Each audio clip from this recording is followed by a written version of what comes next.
sa'yo ako'y mananalig. Ikaw ang Diyos ng langit at lupa.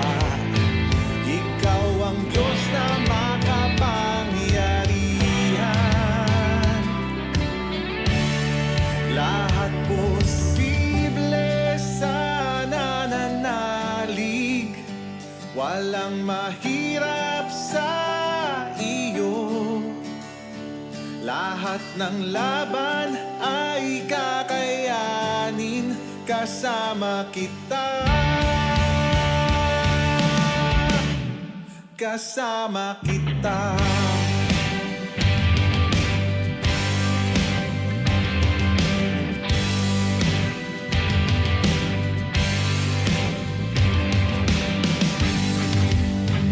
Walang bagyo na hindi tatahan. Mararanasan ang kapayapaan. O lahat ay posible. Wala nang hihigit pa sa iyong ngalan. Jesus, sa'yo ang katagumpayan. O lahat ay posible.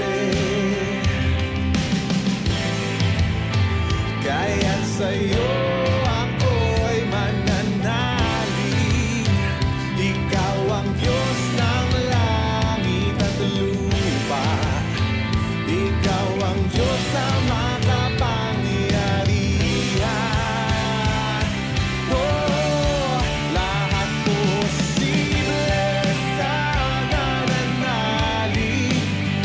Walang mahirap sa iyo.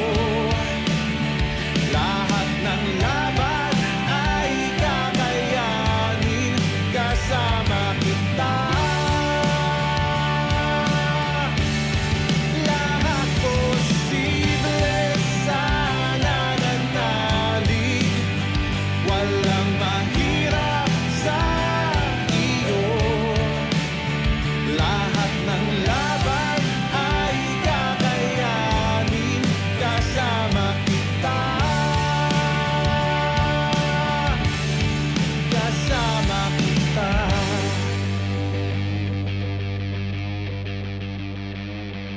Sa isang salita mo ay may magbabago. Kagalingan, kaligtasan ay matatamo. Dakila, dakila, dakila ang ngalan mo.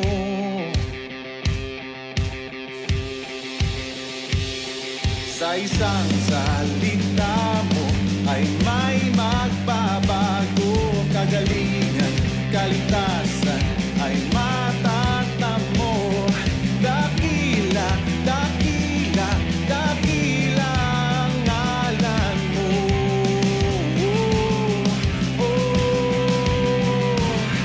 Sa isang salita mo ay may magbabago. Kagalingan, kaligtasan ay matatamo. Dakila, dakila, dakila ang ngalan mo. Lahat posible.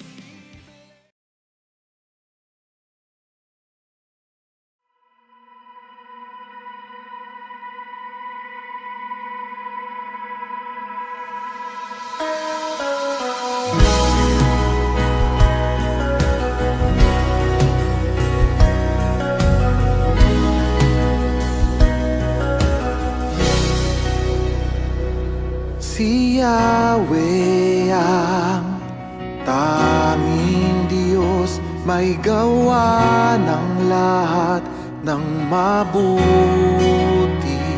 Ang lahat ng nilikha mo'y sumasamba sa'yo. Ang aming bayay inupuri ka, itinataas, dinadakila.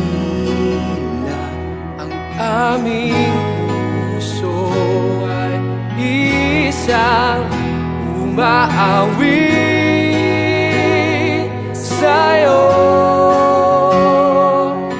Mapalad ang bayan na iyong ibinukod, mapalad ang bansang sa'yo lamang sumusunod. Maghari ka't manahan sa aming pagpupuri, ikaw lang, O Diyos.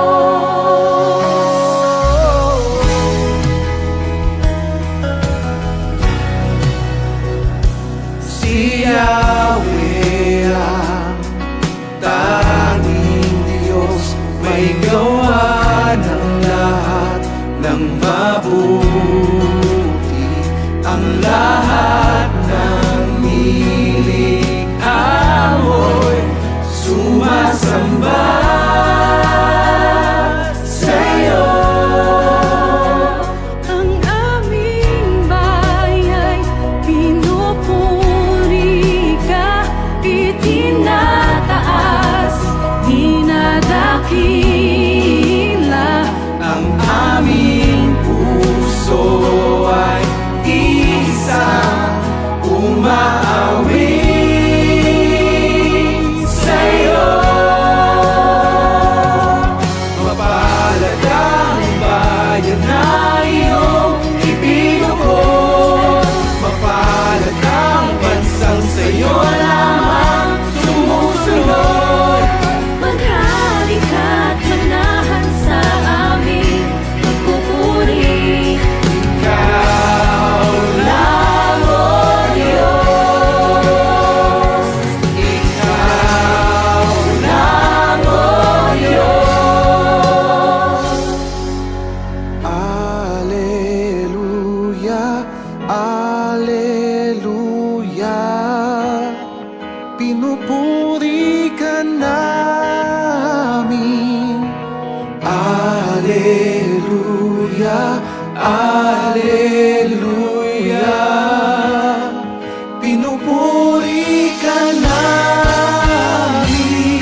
Binati mo ang dagat pula, nagbigay ka ng daan.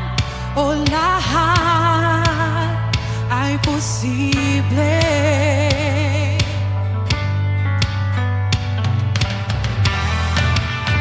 Kaya't sa'yo ako'y nananalig. Ikaw ang Diyos ng langit at lupa.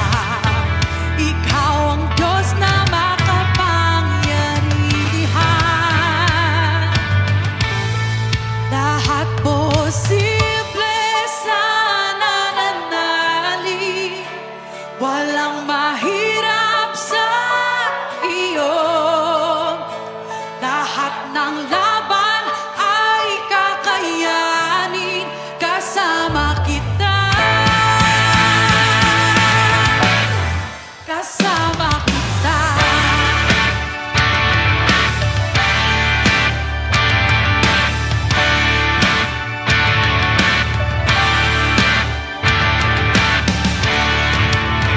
Walang bagyo na hindi tatahan.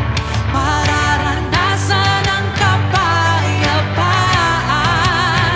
O lahat ay posible.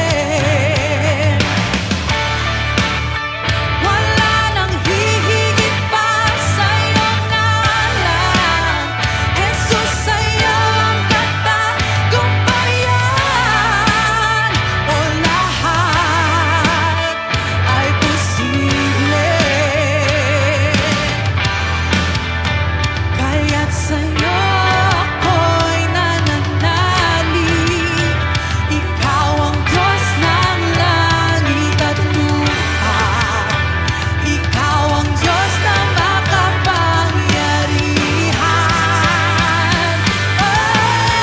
Lahat posible sa nananalig. Walang mahirap sa iyo. Lahat ng laban ay kakayanin kasama kita. Lahat posible sa nananalig. Walang mahirap sa iyo. Lahat ng laban ay kakayanin kasama kita. Kasama kita.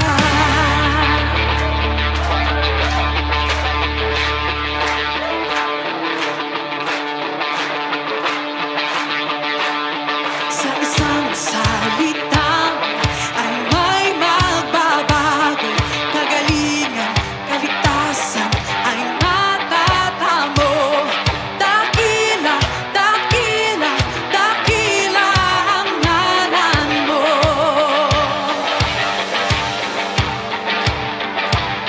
Sa isang salita ay may magbabago. Kagalingan, kaligtasan ay matatamo.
Sa pong pinagpalang umaga sa bawat isa at welcome po sa ating pong Sunday Worship Cell Celebration Bahay Pagsamba. Kamusta po kayo mga kapatid? Salamat po sa inyong pagtutok sa ating pong live broadcast dito pa rin po sa ating official Facebook page, His Presence Church Cavite and Batangas. And also mga kapatid, napapanood din po tayo mamaya after this live broadcast ay mapapanood din po tayo sa ating YouTube premiere. Ayan, purihin po ang Panginoon. Magandang umaga po sa lahat po ng ating mga kapatid na nakatutok na po sa ating live broadcast. Good morning! At napakabuti po ng Panginoon sa panibagong buhay na ipinagkaloob sa atin ni Lord sa araw na ito, February 18, 2024. Nagpapasalamat tayo sa Panginoon dahil sa kapahingahan ay pinagkakaloob niya sa atin sa tuwing ikapitong araw po ng bawat linggo para tayo po ay makasamba, makapag-rest talaga sa presence ni God. Dahil actually, sa totoo lang, no po mga kapatid, kapag tayo nagre-rest, hindi naman tayo nakakapag-rest talaga na pag-rest day kasi nagtatrabaho pa rin, naglalaba, namamalansya, naglinis ng bahay, nagluluto kasi family day. Pero ang resting talaga na ibinibigay ng Panginoon ay rest for the soul, no? Dito po sa ating kalooban. Kaya naniniwala po ako na every Sunday, every time na we worship the Lord, every time na araw ng pamamahinga, ay napapahinga po yung ating mga puso't isipan sa mga dalahin dahil ang Diyos po ang nagkakarga nito. Ang Diyos po ibinibigay natin ang lahat ng ating tiwala sa Kanya para tayo po'y maging magaang ang pagkarga ng mga pagsubok sa buhay, mga dalahin natin sa buhay, at naniniwala tayo na ang Diyos po ay laging nandyan para tayo bigyan ng kagaangan, kapahingahan. Ayan, praise God! Sa lahat ng mga kapatid natin na ngayon pa lamang po tumutok sa ating live broadcast at sa lahat po ng ating mga bisita, huwag po natin kalimutang i-share ang ating live broadcast ngayon pong umagang ito. Share this live broadcast sa pamagitan po ng pag-click ng share button po dyan sa baba, no? You can share it to your friends, to your loved ones, sa inyong Facebook wall. Pwede nyo pong i-post ito mga kapatid para po mas marami po tayo na maging instrumento ng Diyos para maabot yung mga kapatid natin na hindi po nakakapag-samba. No po, at sa pamagitan po ng live broadcast ay naaabot po ito sa kanilang mga tahanan, no po, o kaya habang sila ay naka-break sa kanilang trabaho, mapapanood din po nila, hindi man sa ganitong oras, pwede po nilang ma-replay ito mamaya. Okay? Magandang umaga. Nagpapasalamat tayo sa Panginoon, sa mga kapatid natin, sa buhay ng bawat isa na patuloy na pinagpapala ng Diyos, iningatan ng Diyos, pinagtagumpay ng Diyos, pinagaling ng Diyos sa biyaya niya. Nagpapasalamat tayo sa kabutihan ng ating Panginoon. Papasalamat din po tayo sa Lord sa kabutihan na pinagkaloob niya at sa pagdinig niya sa ating panalangin para sa lubos sa kagalingan ng ating kapatid na si Konsihala Clarita. Ayan, Garjola.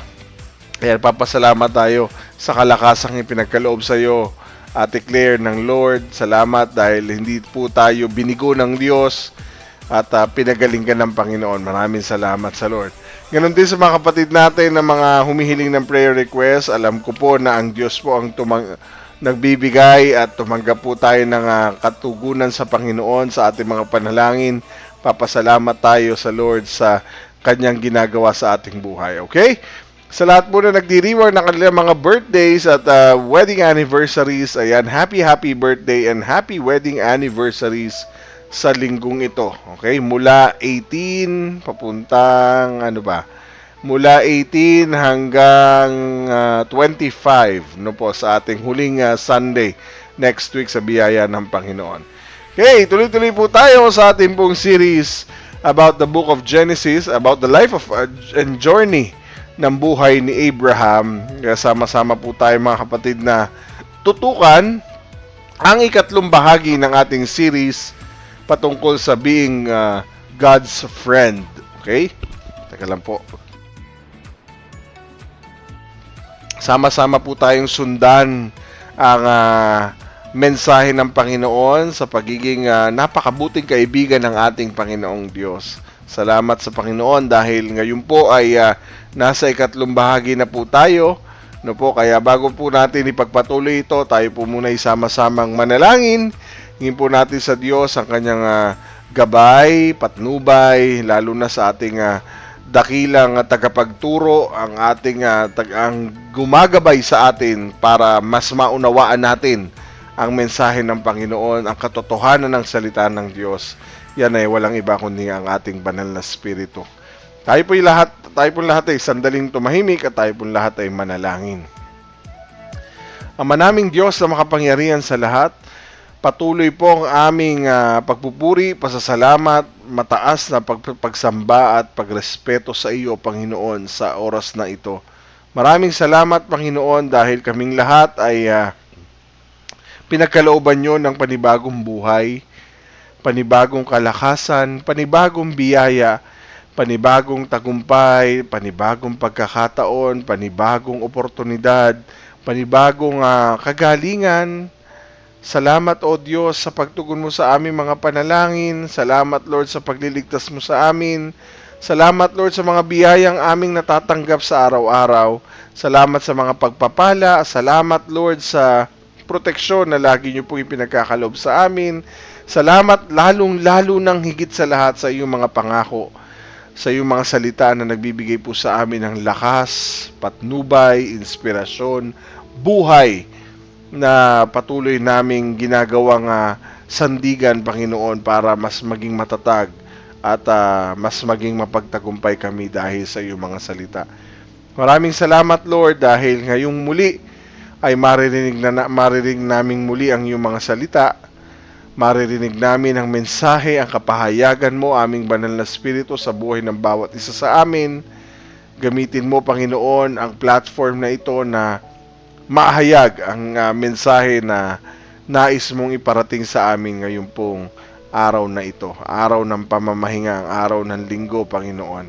Kaya Lord, sama-sama mo kaming gawing nagkakaisa sa isang layunin, sa isang hangarin, Panginoon. Patuloy mo kami, Lord, patnubayan, patuloy mo kaming bigyan ng pusong fully surrendered sa iyo, sa anumang mga uri ng mga kasalanan. Sa papasalamat kami sa pagpapatawad mo sa amin, sa paglilinis mo sa lahat ng aming mga nagawang pagkakamali, isip, salita at gawa. Salamat, aming banal na Espiritu, sa pagko-convict mo sa amin, Panginoon, sa mga bagay na at mga kasalanan na aming nagagawa, lihim man po ito o hayag. Kaya nagpapasalamat kami, O Diyos, sa iyong kabutihan dahil patuloy mo kaming tinutulungang mabago ang aming mga sarili. Lalo na, mas lalo ka naming nakikilala, mas lalo naming nauunawaan, mas lalo kaming lumalakas, Panginoon, at mas lalo mo kaming nagagabayan, nadidisiplina sa aming mga pagkakamali at sa aming mga nagawang hindi maganda na hindi po naaayon sa iyong kalooban. Patnubayan mo kami, aming banal na Espiritu, manguna po kayo sa amin. Ang iyong kapahayagan po ang siya manguna sa aming lahat, Panginoon, sa pakikinig ng iyong mga salita. Bigyan niyo kami ng pusong handang tumanggap ng bawat mensahe mo, O Diyos, sa aming mga buhay. Maging pagpapala po ito sa amin, maging magdulot po ito ng matinding pagbabago, matinding pagtatama sa amin, Panginoon, sa bawat mensahe ng iyo po mga salita. Kayo po ang magpastor sa amin, pangunahan niyo po ang inyong lingkod, ikaw po ang siya magsalita sa amin, aming banal na Espiritu, ikaw po ang manguna sa amin, ikaw po ang humipo sa puso ng bawat isa sa amin, at magbigay ng focus, Panginoon, para mas lalo po naming maintindihan ang iyo pong mga salita. Mangusap ka sa amin, aming banal na Espiritu. Pangunahan mo po kami. We need your presence. We need your guidance. We need your teaching, O dear Holy Spirit. And Lord, ihanda niyo po kami ngayong oras na ito. Maraming salamat, Panginoon. Maging sa aming mga bisita, katagpuin niyo po ang bawat isa sa amin, Panginoon. Lalo na po ang aming mga mahal na bisita sa umaga pong ito, sa online, maging sa face-to-face, Lord God, sa iyo po namin pinagkakatiwala ang lahat. Maraming salamat, Lord. Ibinabalik po namin ang pinakamataas na papulit pasasalamat at pagdakila sa iyo dahilan sa pagpapagaling mo sa aming mga kapatid na may karamdaman. Thank you, Lord, dahil nakalabas na po ng hospital si Ate Claire. Salamat, Lord, sa kagalingan. Di mo kami binigo, Panginoon. Salamat sa probisyon na patuloy mong iginagawad sa aming kapatid. Maraming salamat. Ganon din sa pagpapatatag mo sa kanilang pananampalataya bilang isang pamilya. Maraming salamat po. Ganon din sa mga kapatid kong may karamdaman na pinagaling mo, Lord God. Maraming salamat sa mga kapatid naming tinugon mo sa kanilang mga panalangin. Maraming salamat po, Panginoon. Salamat sa iyong proteksyon, sa pag-iingat at biyaya mo, Panginoon, sa araw-araw naming pamumuhay. Sa iyo po namin pinagkakatiwala ang lahat mula simula hanggang sa matapos ang gawain ng pagsamba. Sa umagang ito, sa iyo po namin ipinagkakatiwala. Salamat, Panginoon. Yan po ang aming dalangin sa pangalan ni Kristo Jesus at sa kapangyarihan ng Santong Espiritu. Amen. Amen. At amen. Magandang umaga po sa ating lahat. Again, welcome sa ating pong Sunday Worship Cell Celebration Bahay Pagsamba. Okay, tayo po ay nagpapatuloy sa ating series about the book of Genesis, sa Abraham's life and journey. At pinag-usapan po natin, topic natin sa Genesis 18 is being God's friend. Okay, pagiging isang kaibigan ng Diyos. At pag-usapan na po natin, ang unang bahagi is about visitation and hospitality. Sa pagbisita ng Diyos kay Abraham, syempre, pinakitaan po ni Abraham ng isang maayos at napaka magandang pagtanggap ang pagdalaw sa kanya ng ating walang iba kundi ng ating Panginoon, ng ating Diyos, Sa chapter 18 verse 1 to 8 pinag-usapan natin kung paano po inasikaso ni Abraham ang Panginoon kasama ang dalawang anghel, at patuloy na pinaglingkurahan, pinaghandaan at talagang naipakita sa atin syempre si Lord yun. Pinakita niya na handa siya at nagmadali silang dalawang mag-asawa na maghanda para po sa special niyang bisita. At sa pangalawang pagkakataon, sa ikalawang bahagi, ay nakatanggap po si Abraham at si Sarah ng mga pangako na nagdulot din po sa kanila bilang isang normal na tao at isang nature ng isang tao na kapag siya'y napangakuan ay nagkakaroon siya ng mga unbelief. Dahil sa kanilang katayuan, sa kanilang kalagayan, ay niisip nila bilang isang matanda na, ay pinangakuan pa rin sila ng Panginoon na magkakaroon ng kaisa-isang anak, na manggagaling kay Sarah, na pinangakuan sila ng Lord ng araw, ng petsa, kung kailan mangyayari ang pangakong ito. At sa ikatlong bahagi naman po, ang pag-uusapan naman natin ay ang revelation and response. Napakahalaga po kasi ng habang ikikinakausap ng Diyos, nakikita mo na God is revealing to you yung mga mensahe na dapat mong maintindihan. Kinausap at sinabihan si Abraham ng sikreto o plano ng Diyos na pwedeng mangyari. Yan po is all sa regarding Sodom at Gomorrah. So pag-uusapan po natin yan ngayong umaga at naniniwala po ako meron pong magandang ipapaunawa sa atin ng Panginoon sa oras pong ito. Basahin po muna natin ang Genesis chapter 18 verses 16 to 19. Magsimula tayo sa verse 16. Pagkatapos umalis ang tatlong lalaki, inihatid sila ni Abraham hanggang sa lugar kung saan nakikita nila sa ibaba ang lungsod ng Sodom. Verse 17. Sinabi ng Panginoon, hindi ko itatago kay Abraham ang gagawin ko. Okay? Talagang magiging malaki at makapangyarihang bansa ang mga lahi niya sa hinaharap. At sa pamagitan niya makakatanggap ng pagpapala ang ibang mga bansa. Verse 19, last verse. Pinili ko siya para ipatupad niya sa mga anak at mga lahi niya ang utos ko na gumawa sila ng tama at matuwid. Sa ganoong paraan, matutupad ang aking pangako sa Kanya. Alam niyo po, ang ating Diyos, kahit na yung Kanyang lihim na plano, no, ay hindi niya ipinagkait kay Abraham sa pagkakataong ito. Hindi niya pinagkait kay Abraham na sabihin yung mga lihim na plano, yung kanyang mga nais gawin, dahil wala namang obligasyon ng Panginoon kay Abraham na sabihin ng lahat ng kanyang gustong gawin. Bakit kaya ganong klasing damdamin at ganong klasing, anong tawag dito, pakikitungo ng Diyos kay Abraham kung baliwala lang si Abraham sa kanya? Naniniwala po tayo na ganon magturing ang Diyos na kaibigan sa isang tao. Itinuring ng Diyos na kaibigan si Abraham, kaya alam niya at nais niyang sabihin kahit pa yung mga lihim na plano niya ay hindi niya ipinagkait sa kanyang lingkod, kahit wala naman siyang obligasyon na sabihin yon, dahil itinuturing ng Diyos si Abraham na kanyang kaibigan. So sa puntong ito, umalis yung mga lalaking bisita ni Abraham at sabi sa verse 1 ng chapter 19, basahin natin yung Genesis 19:1. Magdidilim na nang dumating ang dalawang anghel sa Sodom. Nakaupo noon si Lot sa pintuan ng lungsod.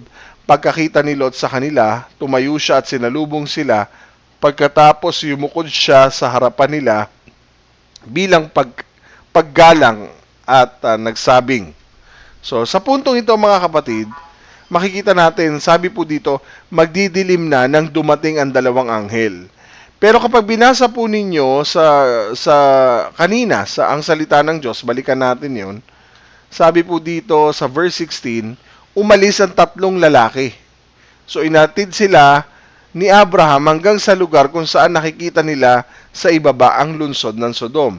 Pero pag pinuntahan nyo po yung Genesis 19:1, dalawa lang po na anghel ang pumunta at dumating doon sa Sodom. So, umalis na yung lalaking bisita ni Abraham. So, malamang dalawa lang ang umalis.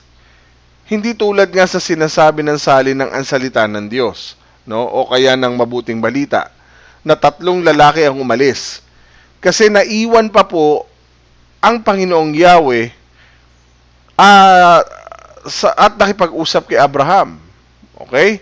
So ulit, mga kapatid, ibig sabihin, sinasabi sa ang salita ng Diyos version na umalis na yung tatlong lalaki. Pero pagdating po sa Genesis 19 verse 1, ang nakita lang po natin ay dalawang anghel ang nagpunta doon sa Sodom. Ibig sabihin, naiwan pa ang Panginoong Yahweh, kausap at kasama pa si Abraham. So ito yung dalawang anghel na pupunta sa Sodom. Yun po yung binabanggit sa Genesis 19:1. So ito po yung sinabi ng Panginoong Diyos na malamang ay para marinig ni Abraham kung ano ang mangyayari at posibleng mangyari sa Sodom. Ano po? Basahin natin. Verse 17 and 19. Pagkatapos 16 muna po. Ayan. Pagkatapos umalis ng tatlong lalaki, inihatid sila ni Abraham hanggang sa lugar kung saan nakikita nila sa ibaba ang lungsod ng Sodom. Sinabi ng Panginoon, hindi ko itatago kay Abraham ang gagawin ko. So may gagawin ng Diyos, nais niyang ipahayag kay Abraham at di niya kayang ilihim o itago ito sa kanyang kaibigan. Talagang magiging malaki at makapangyarihang bansa ang mga lahi niya sa hinaharap. At sa pamagitan niya, makatatanggap siya ng pagpapala, no?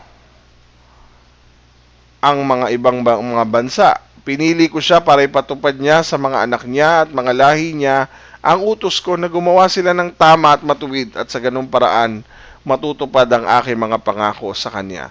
Kung mapapansin natin mga kapatid, tinatanong ng Panginoon, ililihim ko ba kay Abraham ang aking gagawin? Yamang si Abraham ay isang dakila, tanyag, makapangyarihan, na magiging makapangyarihang bansa at lahat ng bansa sa lupa ay pagpapalain niya. No? Hindi niya kayang itago kasi pinili siya ng Diyos para tagubilinan ang kanyang mga anak, para sabihan ang kanyang mga anak at ang kanyang sambahayan sa kanyang pagkamatay ay maingatan ang daan ng Panginoon sa pamagitan ng paggawa ng kabanalan at kahatulan. Para magbigay sa Panginoon magbigay ng Panginoon upang maibigay ng Panginoon kay Abraham ang pinangako niya, kinakailangan bilinan, ipatupad ni Abraham sa kanyang mga anak ang utos ng Diyos na gumawa ng tama at matuwid. Sa ganung paraan para matupad ang pangako niya. So napakalinaw po na hindi lahat ng balak mo sinasabi mo sa lahat ng tao. Kung mapapansin niyo po ang Diyos, pinili niya si Abraham, kaya wala siyang itatago anumang bagay sa kanyang kaibigan, sa kanyang pinili. No po? Pero mga kapatid, hindi lahat ng balak natin ay sinasabi natin sa lahat ng tao. Tama po ba? Kung mapapansin niyo po ang sinasabi po ng mga talata, pinili ng Diyos si Abraham, kaya wala akong pwedeng itago sa kanya. Balikan natin yung verse 17. Pinili ko siya magtutupad ng utos para utusan niya ang kanyang lahi, ang kanyang mga anak, na gumawa ng tama at matuwid. Ibig sabihin, hindi siya magtatago dahil pinili niya. Espesyal si Abraham sa puso ng Diyos. Ibig sabihin mga kapatid, ang Panginoon, kung tuturing natin sa ating mga sarili, hindi lahat sinasabi natin sa lahat ng tao. Hindi lahat ng binabalak mo, hindi lahat ng pinaplano mo ay basta-basta mo na lang sasabihin. Tama? Hindi lahat pinopost mo sa social media. Merong mga bagay tungkol sa iyo na pinipili mong sabihan ng mga plano mo at hindi mo kaya magtago ng mga bagay na nais mong gawin at nais mo lang sabihin yan doon sa mga taong malalapit sa puso mo. Tama? So makikita natin ganito kalapit o kalapit ang relasyon ng Diyos kay Abraham. Kasi ganyan yung turing ng Diyos sa mga lingkod niyang propeta. Pansinin niyo po sa Amos chapter 3. Balikan natin yung Amos chapter 3. Puntahan natin. Amos 3:7. Ang sabi po, sa katunayan, hindi gumagawa ng anuman ang Panginoong Diyos na hindi muna ipinababatid sa kanyang mga lingkod na propeta. Again, hindi gumagawa ng anuman ang Panginoon na hindi muna niya ipinababatid sa kanyang mga lingkod na propeta. Wait lang po.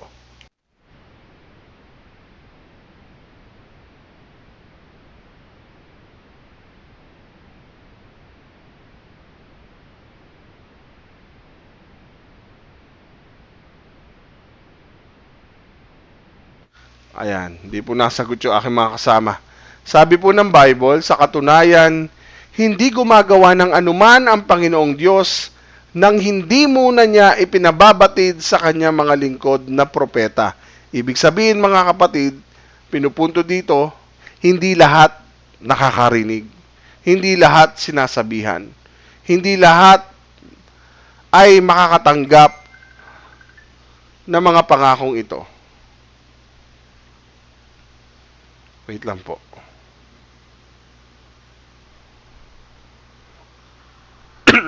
Hindi lahat makababatid ng lahat ng nais gawin ng Panginoon. So, ang Diyos, hindi siya gagawa ng anumang bagay na hindi muna ipababatid sa kanyang mga lingkod na propeta. Ang mga propeta po ay pinili ng Panginoon para magpahayag ng mensahe niya. Tama?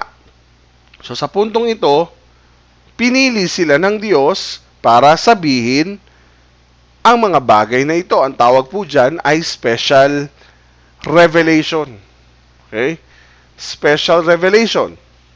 Ibig sabihin, dahil ikaw ay may special revelation, hindi lahat pinili ng Diyos para maipahayag ang special na mensahe. Maaring lahat tayo ay posible na piliin, pero talagang sadyang meron lang talagang pinipili ang Diyos. para ipahayag ang kanyang mga espesyal na kapahayagan. Amen? So, ibig sabihin, sa puntong ito, yun lang mga pinili niya. So, literally known, na sinasabi, known na, yung kilala niya, yung pinili niya, tulad ng pagkagamit sa sinasabi sa Amos chapter 3, na sa Amos 3 na tinatawag na special covenant relationship with Yahweh. Ano sabi? Sa lahat ng bansa sa buong mundo, kayo lamang ang aking pinili na maging mga mamamayan ko. Kaya sa puntong ito, mga kapatid, hindi lahat pinapahayagan ng Diyos. Hindi lahat ng lahi, hindi lahat ng bansa, hindi lahat ng tao pinapahayagan ng special na kapahayagan ng Diyos. Yung mga Israelita, sila talaga ang nakaranas ng special covenant relationship kay Yahweh. Yung mga Israelita na pinili ng Panginoon, silang lahat, mga kapatid. Sabi ng Lord, kayo lamang ang aking pinili na maging mamamayan ko. So sa pagpili ng Diyos kay Abraham, makikita natin, hindi pinili ng Diyos si Abraham dahil karapat-dapat si Abraham. Pinili ng Diyos si Abraham dahil sa biyaya ng Diyos. Tulad ng pagkapili ng Diyos sa atin. Na tinanggap tayo ng Diyos, hindi po dahil katanggap-tanggap tayo, karapat-dapat po tayo, hindi po. Ito po'y dahil sa biyaya ng ating Panginoon. Ang tawag po dyan ay sovereign grace. Sabi sa Ephesians chapter 1 verse 3 to 5, purihin natin ang Diyos at Ama ng ating Panginoong Jesucristo, dahil sa pakikipag-isa natin kay Kristo, ibinigay niya sa atin ang lahat ng pagpapalang spiritual mula sa langit, bago pa man niya likain ang mundo. Basahin natin, mga kapatid. Pinili niya na tayo para maging banal at walang kapintasan sa paningin niya. Dahil sa pag-ibig niya, noong una pa'y itinalaga na niya tayo para maging mga anak niya sa pamagitan ni Jesucristo. Ayon na rin ito sa kanyang layunin at ayon na rin sa kanyang kalooban. So napakalinaw po ng sinabi ng Panginoon na pinili tayo. No? Pinili tayo ng Diyos dahil kay Kristo, hindi po dahil sa atin. Ibinigay niya sa atin ang lahat ng pagpapalang spiritual mula sa langit dahil kay Kristo. Dahil sa pakikipag-isa natin kay Kristo. Okay? Ibinigay sa atin. So bago pa man niya likain ang mundo, pinili niya na tayo para maging banal at walang kapintasan. Uulitin ko po, bago pa man niya likhain ang buong mundo, pinili na tayo ng Diyos para maging banal at walang kapintasan sa paningin niya. Tingnan niyo po, dahil sa pag-ibig niya, hindi po dahil sa iyo, kundi dahil sa pag-ibig niya, mga kapatid, pinakikita po ng Panginoon, nung una pa'y itinalaga na niya tayo para maging mga anak niya sa pamagitan ni Jesucristo. So kung tayo mga anak niya sa pamagitan ni Kristo, tayo po ang makatatanggap at makakabatid ng kanyang layunin at kalooban dahil sa pakikipag-isa natin kay Kristo. So ang tawag po dyan ay God's sovereign grace. Okay? Pinili tayo ng Diyos dahil lang sa sovereign grace, sa matinding biyaya ng ating Panginoon. Kaya tayo napili. May layunin ng Diyos kung bakit niya ipinapahayag sa atin ang mga plano niya. May layunin siya. Kasi ang sinasabi sa chapter 1 verse 9 to 10, kaya niya sinasabi at pinababatid, inihahayag ang kanyang mga plano para maunawaan ang kanyang lihim na plano na nais niyang matupad sa pamagitan ni Kristo pagdating ng itinakdang panahon, at ang plano niya ay pag-isahin ang lahat ng bansa, lahat ng langit at nasa lupa, at ipaisa-ilalim sa kapangyarihan ni Kristo. Ibig sabihin, sinasabi ng Panginoon, tulad ni kay Abraham, ayon sa verse 19, para tayong lahat ay matututo, maturuan, katulad ng sinabi ng Diyos kay Abraham. Kaya niya pinapaunawa sa atin ang kanyang mga lihim na plano kasi gusto niyang matupad ang lahat ng ito sa pamagitan ni Kristo. At para matupad yon mga kapatid, ang plano niya ay dapat pag-isahin ang lahat ng bansa, lahat ng langit, lahat ng bansa ng lahat ng bansa. Pag-isahin ang lahat ng nasa langit at nasa lupa, at lahat ay dapat mapaisailalim sa kapangyarihan ni Kristo. Okay? So sa puntong ito, katulad ni Abraham, balikan natin yung 18:19. Pinili siya para ipatupad niya sa mga anak at sa mga lahi niya ang utos niyang gumawa sila ng tama at gumawa sila ng matuwid. Para sa ganung paraan, matupad ang kanyang pangako sa kanya. Okay. By doing justice and righteousness, matutupad ang kanyang mga pangako. Kasi pinili ka eh.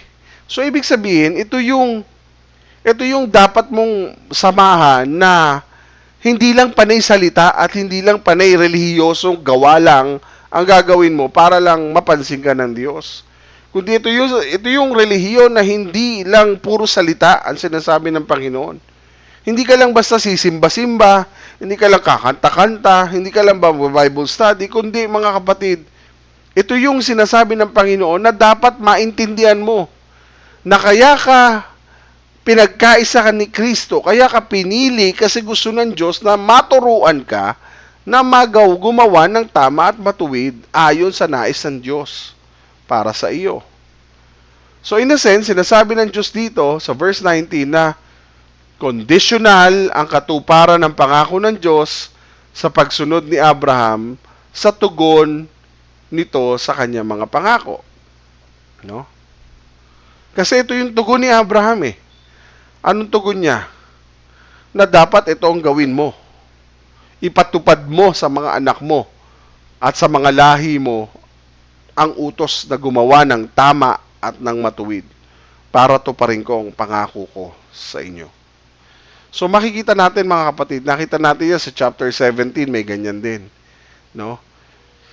Hindi po ibig sabihin na kailangan mong trabahuhin ang iyong kaligtasan. Para ikay maligtas, kailangan mong ng effort mo, hindi po. Ang sinasabi po ng Panginoon na tinanggap tayo dahil pinili tayo, hindi dahil sa kung ano man ang kaya natin gawin, kundi pinili niya tayo dahil sa kanyang biyaya. So dahil tayo pinili ng Diyos, gusto niyang ipatupad sa atin na sundin natin, maturuan po tayo para kung ano man ang matatanggap natin na katuruan patungkol kay Kristo ay maipahayag din natin sa ibang tao. No? Hindi po nag-i-indicate na ang kaligtasan natin ay nakasalalay sa paggawa natin ng mabuti. Kaya tayo gumagawa ng tama at matuwid ay dahil sa tayo'y binago ng Panginoon at tayo po'y binabago at binabago at binabago at ginagawang katulad ni Kristo.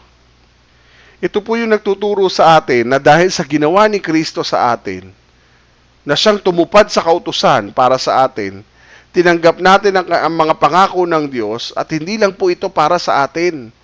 Hindi lang po tayo ang dapat tumanggap. Kaya po tayo tumanggap ay para tumanggap din kay Kristo ang iba gaya ng naging pagtanggap natin. No? Hindi lang ito para sa atin, kundi para din po sa ating pamilya. Mga kapatid, ito po ang ginagawa ngayon natin at gagawin sa ating iglesia. At paalala po, most especially sa mga tatay. No po? Tayo pong mga tatay, kung ikaw ay tatay, makinig po kayo munang mabuti. May nais ipaunawa ang Panginoon sa atin bilang mga ama.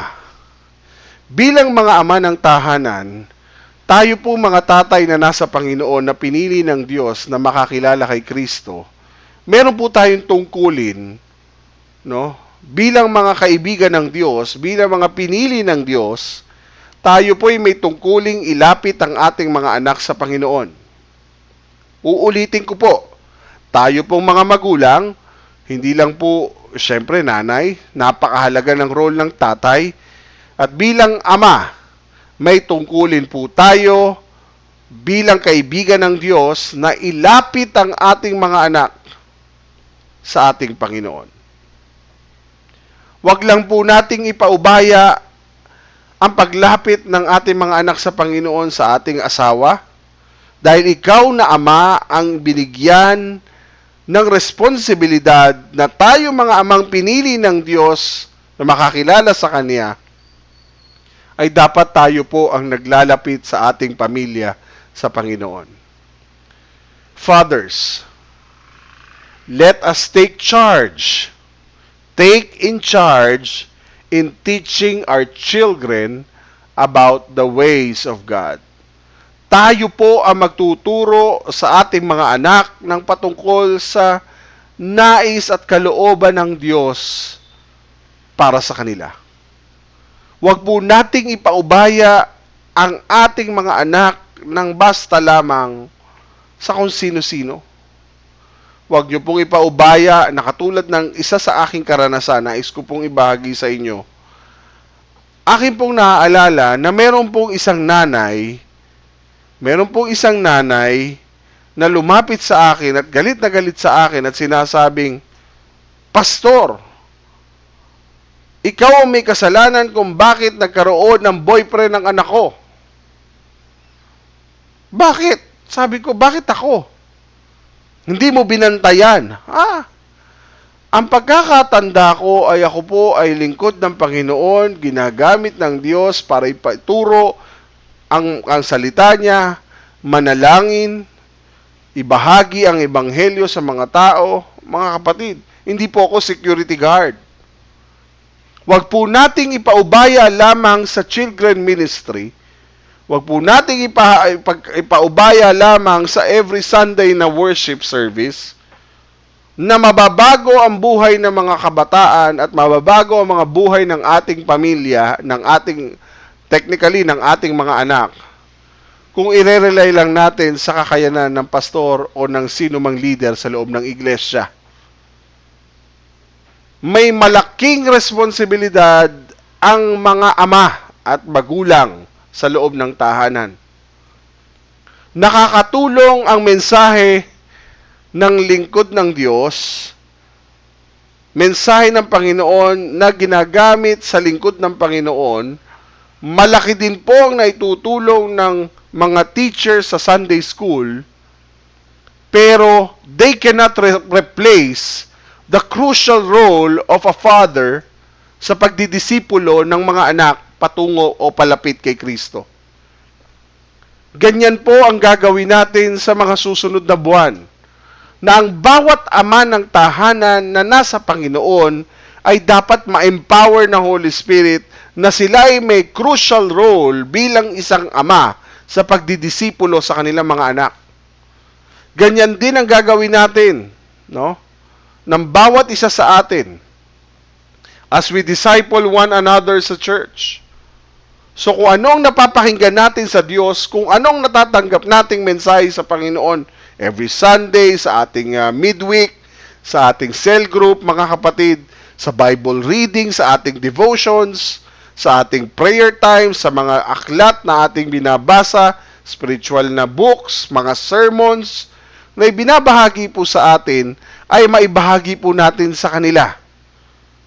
Pinagpala tayo ng salita ng Diyos, pinagpala tayo ng mensahe ng Diyos, pinagpala tayo sa presensya ng Diyos. So, ang dapat ang ating maging, ang dapat maging response ng isang Kristiyano, kung inihayag sa iyo ng Diyos, dapat maipahayag mo ito sa iba. So, nais ng Diyos na maging pagpapala tayo sa iba. Hindi po pwedeng tayo lang. Hindi po pwedeng ikaw lang. Paano naman yung asawa mo? Paano naman yung mga anak mo? So, nais ng Diyos na maging pagpapala tayo sa iba.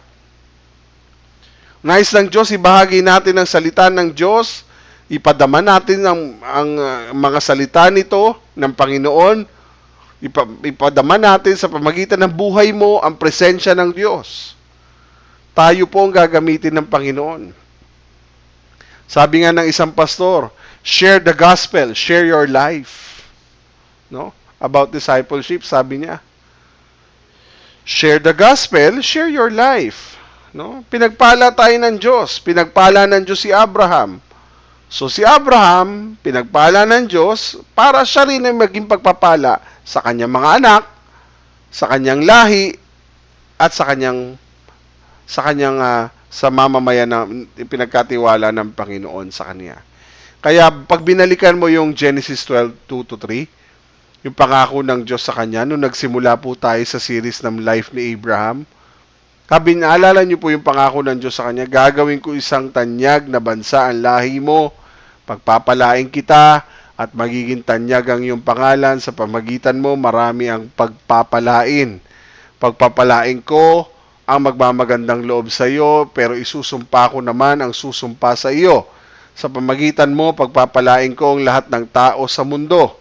Verse, yun naman, 2-3, di ba? So makikita natin mga kapatid, natupad yan. Sa Genesis 18:18, tinupad ng Panginoon.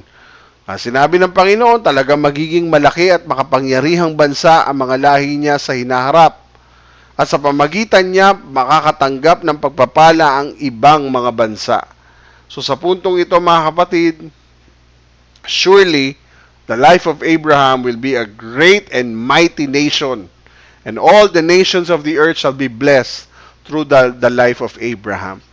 So magiging pagpapala talaga si Abraham.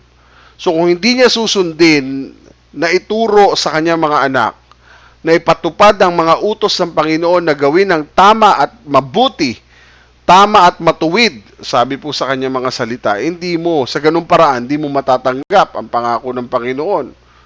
So ang gusto ng Panginoon, hindi lang para maging pagpapala si Abraham sa sarili niyang pamilya. Gusto ng Diyos na maging pagpapala si Abraham hindi lang sa kanyang pamilya, kundi sa sarili niyang lahi at sa maraming bansa. All the nations of the earth. So, ibig sabihin mga kapatid, sa puntong ito, ipinapaunawa sa atin ng Panginoon na bilang mga kaibigan ng Diyos, pinili ka niya. Pinili niya tayo. Pinili tayo ng Diyos, ipinaunawa sa atin ng Diyos ang lahat ng bagay na ito sa pamagitan ni Kristo. At tayo mga anak ni Kristo, anak ng Diyos dahil kay Kristo, tayo po'y nakatatanggap ng kapahayagan mula sa Panginoon at napakahalaga po ng ating gampanin. Napakahalaga ng ating role sa ating mga pamilya. Sa mga susunod pong mga buwan at linggo, tayo po'y magkakaroon ng ilang mga pagbabago sa ating pong gawain sa loob ng iglesia. At malaki po ang gampanin ng mga tatay sa loob ng iglesia. Dahil ang mga ama ng tahanan, ang pamilya, ang kanilang unang magiging daluyan ng pagpapala na kanilang tatanggapin mula sa Panginoon. Ang mga ama maglalapit sa kanyang mga anak patungo sa Panginoon. Malaking gampanin ng kanyang magiging role sa kanyang pamilya dahil siya ang mangunguna rito sa salita ng Diyos, sa mga tatanggap niyang mga mensahe mula sa Panginoon. Siya mangungunang umakay sa kanila para maging tunay na mga disipulo ni Kristo. At bilang mga ama, kung hindi ka man ama, kung ikaw ay ina, na nagtataguyod sa iyong pamilya, ikaw ang gagamitin ng Panginoon para sa iyong pamilya. Pinili ka ng Diyos para gamitin at mag-akay sa iyong mga mahal na anak patungo sa Panginoon. So magsisimula po yan sa mga ama ng tahanan, sa mga ama na nagiging ina na nagiging ama, no, ng kanyang pamilya. Kung ikaw man ay ulila na at wala kang mga magulang, ikaw na anak na nangunguna sa iyong mga kapatid, ikaw ang mangunguna sa kanila, o ikaw man ang nangunguna sa iyong pamilya, sa iyong mga mahal sa buhay, ikaw ang gagamitin ng Diyos dahil hindi lang ikaw ang gusto ng Diyos na maging pagpapala. Hindi lang gusto ng Diyos na ikaw lang ang pinagpala, kundi ang gusto ng Panginoon, mapagpala rin ang iyong buong sambahayan.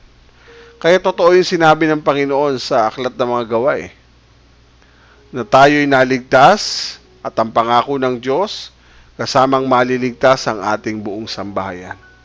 Para mangyari yon, kailangan makita muna sa buhay ng bawat isa sa atin. Sisimulan po natin sa atin Kung ikaw ay ama ng tahanan, pinili ka ng Diyos. Kung ikaw naman ang tumatayong ama at nangunguna sa tahanan, sa iyong pamilya, pinili ka ng Panginoon para gawin ang napakahalagang role na dapat mong gampanan. Ang maging blessing at maging dahilan para mailapit ang ating pamilya sa Panginoon. Kung ganun tayo, kung kaibigan tayo ng Panginoon, meron siyang gustong gawin sa ating buhay. Hindi lang para maging pagpapala sa sarili nating pamilya. Gusto ng Lord maging pagpapala din tayo sa ating mga lahi at sa sarili nating bansa. Gagamitin tayo ng Panginoon. God will not use one person. God will use every family to bring back and to find ways back to God. At masarap na isang araw, tayo ang gamitin ng Diyos sa ating pamilya. Tayo ang ginamit ng Diyos, pinili ka ng Diyos para dyan. Gamitin mo ang pangako ng Panginoon na maakay sila para sa Panginoon. Lalo ngayon na nasa online tayo, karamihan po yung sa iba sa atin nasa online, huwag kang mag-alala. Diyan sa iyong kinatatayuan, diyan sa iyong kinalalagyan, you can start the ministry over your life during diyan sa mismong lugar na iyong pinagtitigilan, sa iyong tinitirhan. Kung akala mo malayo, paano to, wala namang church sa pagdadala, no problem kapatid.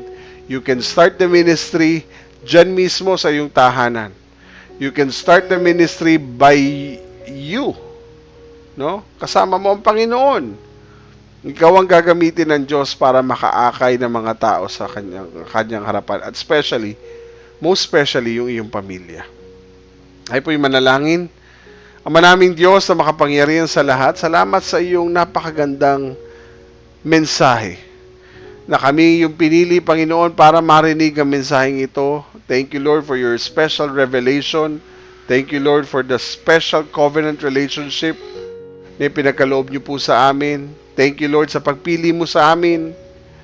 Dahil kami po'y ginamit mo, kami po'y pinili mo, hindi po para kami lang ang makakilala, kundi para mailapit namin ang aming mga mahal sa buhay, ang aming mga pamilya, ang aming mga mahal sa buhay, mga kaibigan, kapatid, mahal sa buhay, mailapit namin sa iyo at mas makilala kanila, Panginoon. Kaya Lord, walang ibang gagamitin kundi kami. Samahan mo kami, Panginoon, na maintindihan namin ng lubos ang aming gampanin, ang aming role sa aming pamilya. Na kami bilang isang nagkakaisang pamilya, kami po ang mag-aakay simula ngayon sa aming pamilya patungo sa iyo, Panginoon, para mas maging malapit ang relasyon ng bawat pamilya sa iyo, Panginoon. Maraming salamat. Ibinabalik namin ang lahat ng kapurihan. Thank you, dear Holy Spirit, sa iyong pagtuturo, pagtutuwid, paggagabay sa amin patungo sa aming spiritual na pamumuhay. Maraming salamat. We bring back all the glory, honor, and praise. In Jesus Christ's name we pray. Amen. Amen and amen. God bless you, mga kapatid. To God be all the glory, at magkita-kita po tayong muli sa susunod po sa biyaya ng Panginoon sa ating Sunday Worship Celebration every Sunday alas 8 po ng umaga. Maraming salamat. God bless you po, at mabuhay po ang ating Panginoong Jesucristo, at maging sa mga kapatid natin na nais sumuporta sa ating gawain po sa pamagitan po ng pagiging tapat na pagbabalik ng kanilang mga tithes and offering. Maraming pong salamat, at Diyos po ang bahalang magpala at magbalik ng lubos at na pagpapala sa inyong hanap buhay, sa inyong negosyo, at sa inyong buong pamilya. God bless you. To God be all the glory. Maraming salamat po.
sasayaw sa tuwa at pasasalamat,